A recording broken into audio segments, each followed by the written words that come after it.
జేఎన్ఆర్ఏ policy.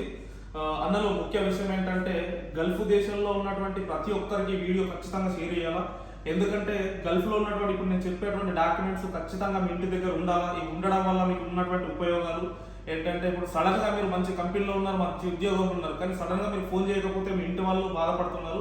So వాళ్ళకు అడిగితే ఏదన్నా అంటే సడన్గా ఫోన్ చేస్తలేడు, మరి ఇక్కడ కంపెనీ కూడా ఎటువంటి రెస్పాన్స్ లేదని చెప్పేసి మీరు అంటారు. కానీ కాకపోతే ఏంటంటే అక్కడ మీరు కంపెనీకి సంబంధించిన డీటెయిల్స్ అడిగితే మాత్రం ఏమి ఇవ్వట్లేదు. పాస్పోర్ట్ కాపీ కానీ, ఎమిరేట్స్ ఐడి కానీ, కంపెనీ డీటెయిల్స్ కానీ ఏం తెలియదు అంటారు. సో వాటి గురించి ఏంటంటే గల్ఫ్ దేశంలో రెసిడెంట్స్ ఉన్న వాళ్ళు ఖచ్చితంగా పాస్పోర్ట్ కాపీ ప్లస్ వచ్చేసి Emirates ID and me company పేరు, కంపెనీ యొక్క హెచ్ఆర్ నెంబర్, పిఓ నెంబర్ ఖచ్చితంగా మీరు మీ ఇంటి దగ్గర ఇంట్లో ఉంచాలా. And visit visa, employment visa వచ్చే వాళ్ళు passport copy, visit visa copy and employment visa copy plus వచ్చేసి అది ట్రావెల్ యొక్క ఏజెంట్ పేరు, ఏజెంట్ ట్రావెల్ నేమ్ ప్లస్ వచ్చేసి ఏజెంట్ మొబైల్ నెంబర్ ఖచ్చితంగా మీ దగ్గర ఉంచుకునాలా.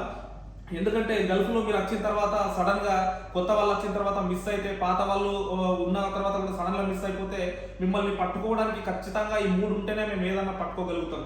ఎమిరేట్స్ ఐడి కానీ, లేకపోతే పాస్పోర్ట్ కాపీ కానీ, విజిట్ వీసా కాపీ కానీ, ఎంప్లాయ్మెంట్ వీసా కానీ, దాంట్లో ప్రతి ఒక్క డీటెయిల్స్ మీ కంపెనీ డీటెయిల్స్ ఉంటాయి. కాబట్టి ఇక్కడ ఏ గవర్నమెంట్ లో కూడా కానీ గల్ఫ్ దేశంలో రిజిస్టర్ ఉంటాయి ఇమిగ్రేషన్ లో. కాబట్టి ఒకవేళ మీరు సడన్ గా మిస్ అయ్యి హాస్పిటల్ అడ్మిట్ అయి ఉన్నా కానీ, లేకపోతే పోలీస్ స్టేషన్ లో ఏదైనా కేసులో ఇరుక్కొని కానీ, లేకపోతే ఇంకా బయట ఎక్కడ ఉన్నా కానీ ఖచ్చితంగా ఈ 3 ద్వారా అంటే మీ మీద ఒక పోలీస్ కేసు రిజిస్టర్ అయితే ఖచ్చితంగా అక్కడ ఇమిగ్రేషన్ లో ఉంటుంది. అండ్ ఇలా వచ్చేసి ఇప్పుడు ఎంబాసీ మీరు ఇన్ఫార్మ్ చేస్తే ఖచ్చితంగా మీ డాక్యుమెంట్స్ మాత్రం ఖచ్చితంగా వాళ్ళు అడుగుతారు. ఈ డాక్యుమెంట్స్ వల్లనే మనం పట్టుకోవచ్చు. ఇప్పుడు రీసెంట్ గా చూసుకుంటే మొన్న జగదీష్ అనే ఒక క్యాండిడేట్ సడన్ గా మిస్ అయిపోయాడు. వాళ్ళ వైఫ్ కు నేను కాల్ చేసి అడిగితే ఏ కంపెనీలో వచ్చాడంటే తెలియదు అంటుంది. మరి ఎమిరేట్స్ సైడ్ ఉందా అంటే లేదు అని అంటుంది. పాస్పోర్ట్ కాపీ ఉందంటే లేదు. అది ఎవరి దగ్గర ఉన్నాయంటే ట్రావెల్స్ ఏజెంట్ ఎవరి ద్వారా అయితే వచ్చిండో అతని దగ్గర ఉన్నాయి. అంటే ఎంత నిర్లక్ష్యం మనం పాటిస్తున్నాం. అదే విధంగా ఎల్లారెడ్డిపేట సిరిసిల్లకు సంబంధించినటువంటి మహమ్మద్ బాబు, ఇతను 2008 నుంచి తప్పిపోయాడు. సో అతని ఇండియన్ డాక్యుమెంట్స్ అంటే ఇప్పటి వరకు ఇంటికి వెళ్ళలేదు. దాదాపు ఇప్పుడు 15 సంవత్సరాలు అవుతుంది ఇంటికి వెళ్ళలేదు.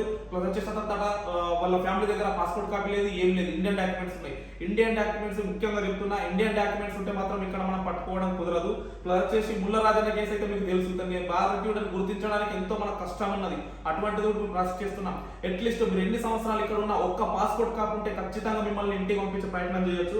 ఇవి మాత్రం డాక్యుమెంట్స్ లేకపోతే ఖచ్చితంగా మిమ్మల్ని మాత్రం ఎవ్వరు పట్టుకోవడం కాదు. ఎంబసీ వల్ల కాదు, ఏ గవర్నమెంట్ వల్ల కాదు. కాబట్టి ఖచ్చితంగా మాత్రం మీరు Emirates ID, passport copy, company details మాత్రం ఖచ్చితంగా మీరు మీ ఇంట్లో మాత్రం ఉంచుకోవాలని చెప్పేసి కోరుకుంటున్నాను. దయచేసి ఈ వీడియో ప్రతి ఒక్కరికి షేర్ చేయండి. గల్ఫ్ లో ఉన్నటువంటి గల్ఫ్ కార్మికుల ప్రతి ఒక్కరికి వీడియో ఉపయోగపడుతుంది. కాబట్టి ప్రతి ఒక్కరు ఖచ్చితంగా ఈ డాక్యుమెంట్స్ మాత్రం మీ ఇంట్లో ఉంచుకునేటట్లు ప్రయత్నం చేయండి. మిగతాది మీకు ఏం జరిగినా కానీ, మిస్ అయినా ఏం జరిగినా కానీ ఖచ్చితంగా మేము పట్టుకునే ప్రయత్నం చేస్తాం. Thank you. JNRA policy.